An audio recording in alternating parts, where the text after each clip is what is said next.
Selamat malam, saudara yang dikasihi Tuhan. Sepanjang hari ini kita beraktivitas dan saatnya malam hari ini kita kembali beristirahat. Sebelumnya kita mendengarkan renungan malam dari Pendeta Dr. Erastus Sabdono bersama saya Yohana Ibrahim dengan tema kerasukan. Setelah mengaku sebagai anak Allah, seseorang harus hidup dalam ketakutan selama menumpang di dunia. 1 Petrus 1 ayat yang ke-17. Mengapa demikian? Sebab penebusan Tuhan Yesus bagi kita dimaksudkan agar kita dikeluarkan atau diubah dari cara hidup yang sia-sia yang telah diwarisi dari nenek moyang, masuk ke dalam kehidupan dalam kesucian yang standarnya adalah Allah Bapa sendiri. 1 Petrus 1 ayat 16 sampai yang ke-19.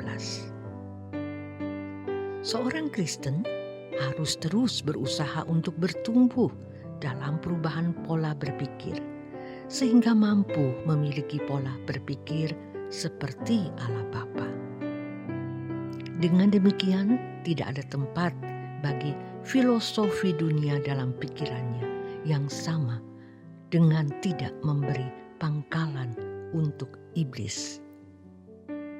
Dalam kisah Petrus, ia dipakai oleh iblis untuk mencegah Tuhan Yesus ke Yerusalem dengan nama Allah agar Yesus tidak mati di kayu salib.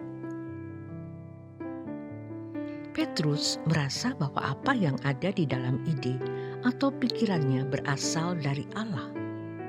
Sebaliknya, Petrus menganggap bahwa apa yang hendak dilakukan oleh Tuhan Yesus bukan berasal dari Allah. Matius 16 ayat 21 sampai 23. Jadi, selama ini Petrus merasa bahwa pengertiannya berasal dari Allah. Padahal ia menyerap pengertian yang datang dari iblis. Ia tidak sadar bahwa sebenarnya ia sedang kerasukan iblis.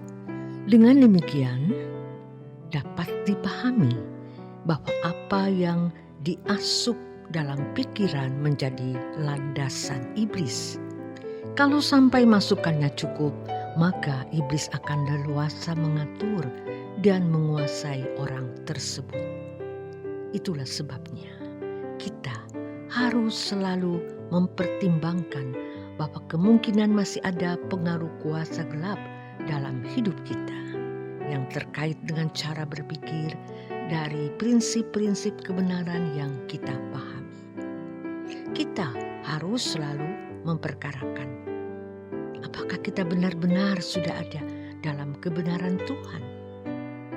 Terkait dalam hal ini, Rasul Paulus berkata, awasilah dirimu sendiri dan awasilah ajaranmu.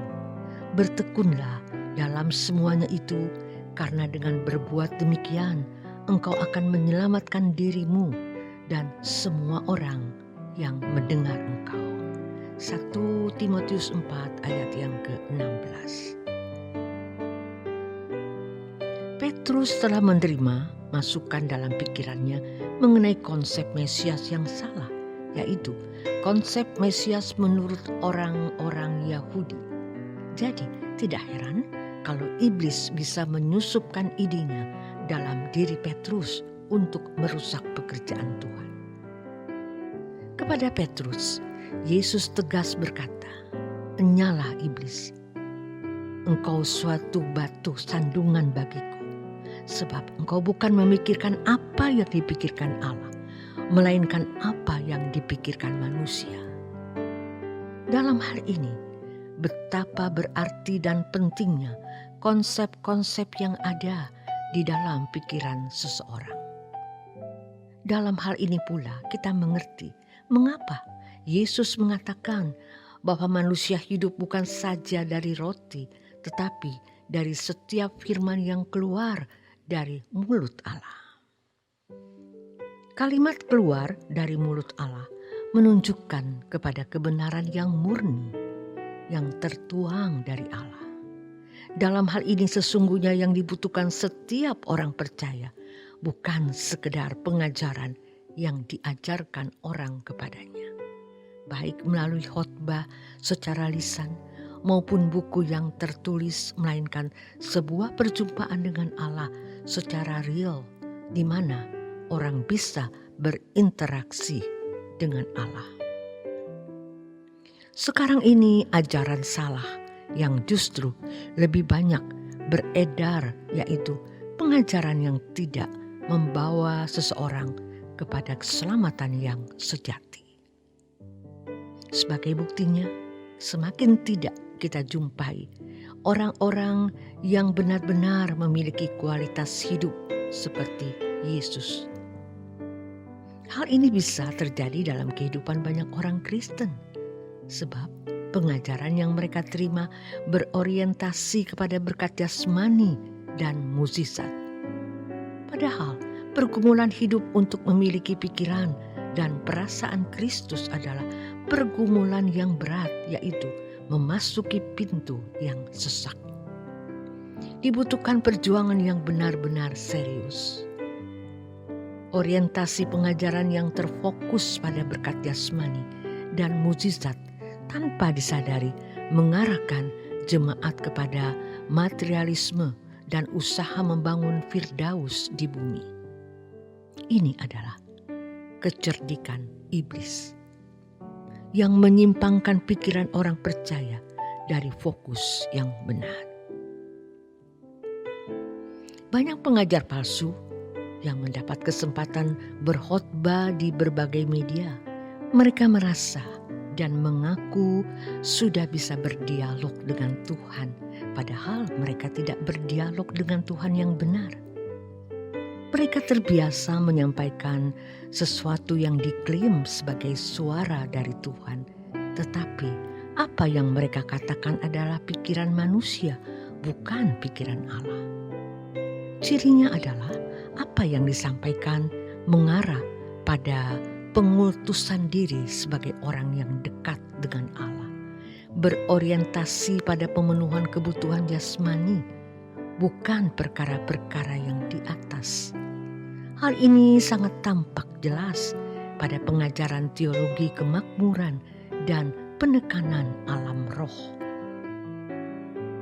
Dalam seluruh tindakan kehidupan setiap hari, orang percaya harus memiliki pikiran dan perasaan yang sesuai dengan Allah Bapa, sehingga setiap keputusan dan pilihan-pilihannya tidak menyimpang dari kehendaknya. Hal ini harus dipandang sebagai hal yang wajar dan natural, sebab standar kehidupan anak Allah adalah melakukan kehendak Bapanya, yaitu Allah. Apa yang mengisi pikiran seseorang menjadi landasan dengan siapa dia bersekutu dan dikuasai. Kalau yang mengisi pikirannya bukan kebenaran firman Allah, maka ia dikuasai oknum si jahat. Kalau seseorang memiliki pemahaman yang benar mengenai Tuhan dan kebenarannya, maka ia bisa dikuasai oleh Tuhan. Seseorang yang mengisi pikirannya bukan dengan kebenaran firman Allah, maka sejatinya ia dikuasai dan dirasuk oleh oknum si jahat.